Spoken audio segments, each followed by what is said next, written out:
Well, I'm Andy Clark, and I founded a company called Virtesio.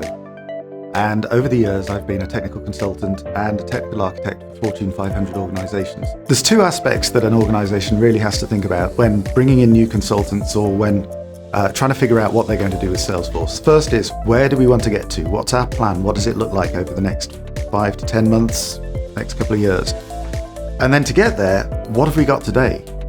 What shape are we in? What level of documentation do we have? What are the dependencies that we've got in the org? We've got to figure some of that stuff out before we can start making any changes. What Salesforce traditionally hasn't been particularly good at is providing that level of information and insight to say, you've got these really great parts of your application and these parts are hardly being used. And that's really where a tool like Elements comes in and helps, because you plug Elements into your org, it'll go off for a few hours and pull in all the metadata, bring that metadata into a good UI that will explain, right, these are all the dependencies, this is the documentation that you've got in there, this is what it's doing today.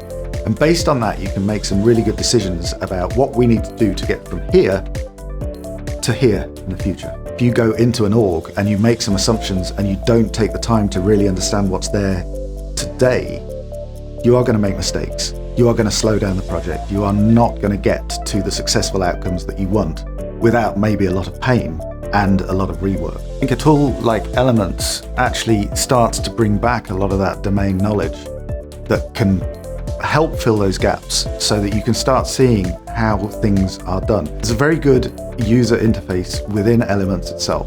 One of the great features is the tree diagram where you can click through and see the dependencies of what might happen if you changed a particular field or you changed a workflow. You can see what the ripple effect might be of doing that. And I think once you start showing colleagues that and other teams, they see the value of it, and then they start using that as their initial entry point into making changes. And by doing that, they're de-risking the changes that they're making, because they'll have already thought through what are those changes likely to impact down the line. I think a tool like Elements really should become the source of truth for documenting and understanding the org. Things aren't built out in Salesforce in a controlled way. Things can get into a bit of a mess, adoption can drop, the confidence of leadership in Salesforce can drop, and then it starts just languishing in an organization because nobody really knows how to fix it.